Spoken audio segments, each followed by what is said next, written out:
श्री शिवाय नमस्तेभ्यम दोस्तों। भगवान शिव जी आप सबकी मनोकामना पूरी करें, इसी कामना के साथ आज का वीडियो हम शुरू करते हैं। सबसे पहले तो मेरी सभी माताओं बहनों को आने वाले जीवित पुत्रिका व्रत की ढेर सारी शुभकामनाएं। साल 2025 में 14 सितंबर दिन रविवार को पूरे विधिवत तरीके से जितिया का व्रत रखा जाएगा। आज हम इस वीडियो में बात करने वाले हैं मासिक धर्म यानी पीरियड में पूजा व्रत कैसे करना है। घर पर कोई नहीं है तब पूजा कैसे करेंगे पीरियड की अवस्था में, क्या पति के हाथों से पूजा करवा सकते हैं या नहीं करवा सकते हैं, संपूर्ण जानकारी आपको देने वाली हूँ दोस्तों। तो वीडियो को पूरा ध्यान से अंत तक देखिएगा, सुनिएगा। वीडियो पसंद आ जाए तो वीडियो को छोटा सा एक लाइक कर दीजिएगा और साथ ही साथ अपने ही चैनल को जरूर से सब्सक्राइब कर दीजिएगा। तो चलिए बात कर लेते हैं मासिक धर्म से जुड़े हुए कुछ सवालों की, जो हर माताओं बहनों के मन में शंका आ जाती है कि वे मासिक धर्म की अवस्था में चली गई हैं और साल भर हर माता बहन इस जीवित पुत्रिका व्रत की बेसब्री से इंतजार करती हैं और मान लीजिए वो राजस्वला अवस्था में हो जाती हैं, यानी उनका मासिक धर्म पीरियड आ जाता है, तो ऐसे में वे पूजा कैसे करेंगी। देखिए ये एक नेचुरल है, प्रकृति की देन है। हर माताओं बहनों को इस दौर से गुजरना होता है। हर माह हम इस चीज़ का सामना करते हैं और पूजा पाठ में अगर ऐसी अवस्था में आ जाते हैं तो थोड़ा सा मन में एक खटक सी लग जाती है कि अब पूजा पाठ कैसे होगी। साल भर का व्रत होता है, इतने बड़े बड़े व्रत हैं, कैसे करेंगे। बहुत सारे मन में सवाल चलते हैं, तो आज उन्हीं सवालों का जो है वो मैं आपको जवाब देने आई हूँ। देखिए प्रकृति की देन है, इसका हम कुछ नहीं कर सकते हैं। तो माताओं बहनों से आग्रह करूंगी कि मन में किसी भी प्रकार का आपको वहम नहीं पालना है, मन में किसी भी प्रकार की खटक नहीं लेनी है। हाँ, थोड़ा सा हमको ऐसा हो जाता है ना कि हम जब तक अपने हाथों से पूजा नहीं कर लेते हैं तो हमें संतुष्टि नहीं मिलती है। यहाँ पर सबसे पहले ये बात स्पष्ट कर लेते हैं कि अगर कोई मेरी माताएं बहनें मासिक धर्म की यानी पीरियड की अवस्था में है तो वो व्रत रखेंगी या नहीं रखेंगी। देखिए व्रत को आपको खंडित नहीं करना है, व्रत आपको निरंतर करना है। जैसे आप व्रत करती आ रही हैं, व्रत आपको निरंतर करना है। बीच में इस तरह से जो व्रत होते हैं वो नहीं छोड़े जाते हैं। मासिक धर्म की भी अवस्था में अगर आप हैं तो आप जीवित पुत्रिका का व्रत अवश्य करेंगी। बात कर लेते हैं पूजा कैसे होगी। तो देखिए अगर आप जो है वो संयुक्त परिवार में रहती हैं तब तो किसी भी प्रकार की परेशानी वाली बात नहीं है। आपके घर के अन्य सदस्य जो है वो सारी पूजन की सामग्री पूजा के स्थान पर रखवा करके या रख करके पुजवा सकते हैं, पूजा कर सकते हैं, जितिया वगैरह पूज सकते हैं। तो जो संयुक्त परिवार में है, देवरानी जेठानी सास लोगों के साथ रहती हैं, उन मेरी बहनों को, उन माताओं को तो किसी भी प्रकार की दिक्कत परेशानी वाली बात नहीं है।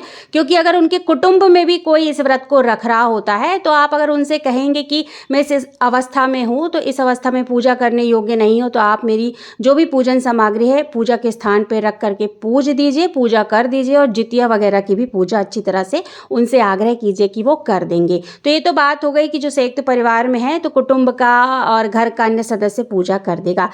बात कर लेते हैं कि जो मेरी माताएं बहनें हैं जो जॉब वगैरह की वजह से घर से अपने परिवार से दूर रह रही होती हैं, अकेली रह रही होती हैं, तो पहले आप ये जान लीजिए कि आपके घर के आसपास कोई जीवित पुत्रिका का व्रत कर रहे हैं या नहीं कर रहे हैं। अगर कर रहे हैं तो आप उनसे बोलिए, अड़ोसी पड़ोसी से अगर आपकी अच्छी बनती है, इतनी बोलचाल है कि आपका इतना पूजा का जो है वो मदद कर सकती हैं। और वैसे भी पूजा पाठ के लिए कोई मना नहीं करता है। तो जो भी सामग्री आपको पुजवानी है, जितिया वगैरह पुजवानी है, तो आप अपने पड़ोसी की आसपास के लोगों की मदद ले सकते हैं। क्योंकि कई लोग ना सामूहिक रूप से पूजा करते हैं, मतलब 2-4 माताएं बहनें इकट्ठी हो जाती हैं और फिर पूजा करती हैं। तो ऐसे में आप उनसे आग्रह कर सकती हैं, उनसे बोल सकती हैं कि आप इस अवस्था में हैं, पूजा जो है वो शारीरिक तौर पर स्पर्श करते हुए नहीं कर सकती हैं। तो वो माताएं बहनें जो आपकी सखी सहेली हैं या जो अड़ोसी पड़ोसी हैं या आपके रिश्ते में कुछ लगती हैं, तो आप उनसे बोल सकती हैं, उनसे पूजा अपनी जीवित पुत्रिका व्रत की करवा सकती हैं और जितिया वगैरह पुजवा सकती हैं। आप ऐसा भी कर सकती हैं।